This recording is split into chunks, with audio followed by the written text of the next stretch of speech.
Bismillahirrahmanirrahim. Assalamualaikum warahmatullahi wabarakatuh. Nama saya Muhammad Aris dari kelas Politik Pembangunan 01. Di sini saya akan menjelaskan tentang teori berkelanjutan kelaparan. Di sini sebelumnya saya mengambil riset metode pustaka atau metode literatur review karena menurut saya lebih mudah atau lebih praktik untuk menjelaskannya. Sebelumnya saya akan menjelaskan teori pembangunan menurut saya adalah yaitu teori ketergantungan di dalam menganalisis permasalahan. Teori ketergantungan, teori yang cocok untuk menganalisis mengenai permasalahan mengenai kelaparan dan juga mengatasi kemiskinan dalam mewujudkan tujuan pembangunan. Selanjutnya akan saya jelaskan bagaimana sih maksud dari pembangunan berkelanjutan. Pembangunan sebuah proses memenuhi kebutuhan tanpa mengorbankan kebutuhan generasi masa depan. Artinya kita bisa mengatakan bahwa pembangunan berkelanjutan dirancang buat sekarang dan juga untuk perbaikan ke masa depan yang akan datang dalam 17 tujuan. Salah satunya tanpa kelaparan. Jadi maksud tanpa kelaparan didefinisikan sebagai kondisi hasil kurangnya konsumsi peranan kronik dalam jangka panjang. Kelaparan kronik baik buruk pada kesehatan masyarakat dan kepada semua publik, yang kita ketahui bahwa tidak semua orang mempunyai kemudahan untuk memperoleh pangan yang dibutuhkan karena setiap ekonomi ada haknya masing-masing atau ada grade-nya masing-masing.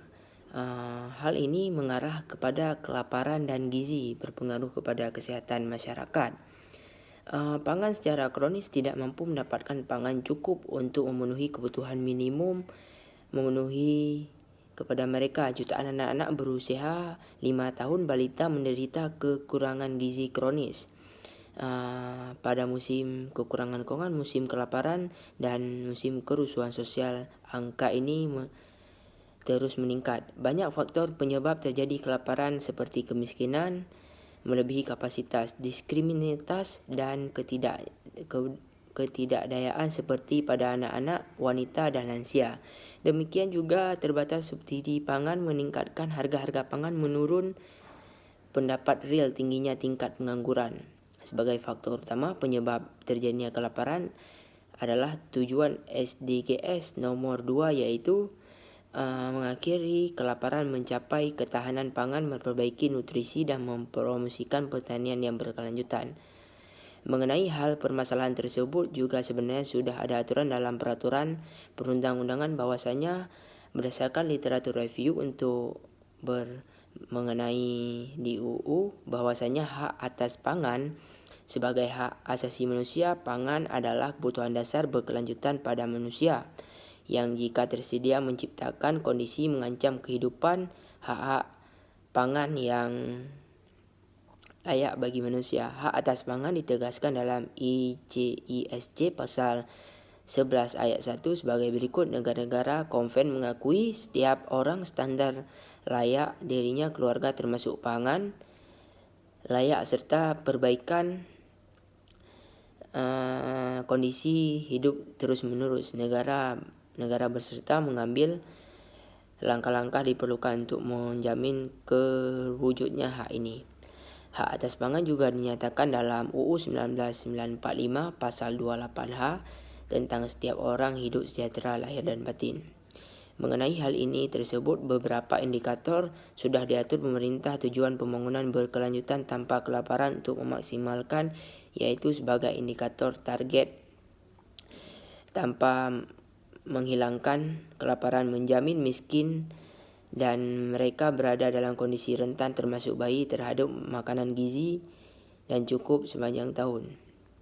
Pada tahun 2030 sistem menjamin produksi pangan berkelanjutan menerapkan praktek pertanian sesungguhnya meningkatkan produksi dan produktivitas, mengganggu ekosistem, memperkuat kapasitas adaptasi terhadap perubahan iklim, cuaca ekstrim, kekeringan, banjir. Jadi untuk mengurangi kelaparan makanan diperlukan upaya meningkatkan produktivitas petani menjadi salah satu kebijakan yang bisa diterapkan. Beberapa langkah sudah akan dilakukan oleh pemerintah dan lembaga PBB. Di Indonesia mewujudkan target SDG 2 meliputi memperluas cukup program manajemen gizi. Maka oleh karena itu kesimpulan yang dapat saya ambil bahwa SDGs merupakan rencana terbaik yang perlu dicapai untuk dunia dan lebih baik tanpa kelaparan atau zero hunger merupakan poin nomor 2 dari SDGs yang harus dicapai segera mungkin karena kelaparan merupakan suatu masalah yang dapat menimbulkan masalah lain yang dapat jumlahnya berlipat-lipat kali. Tujuan utama poin nomor 2 adalah mengakhiri kelaparan, mencapai ketahanan pangan, mewujudkan pertanian berkelanjutan. Sekian penjelasan, lebih kurang mohon maaf. Assalamualaikum warahmatullahi wabarakatuh.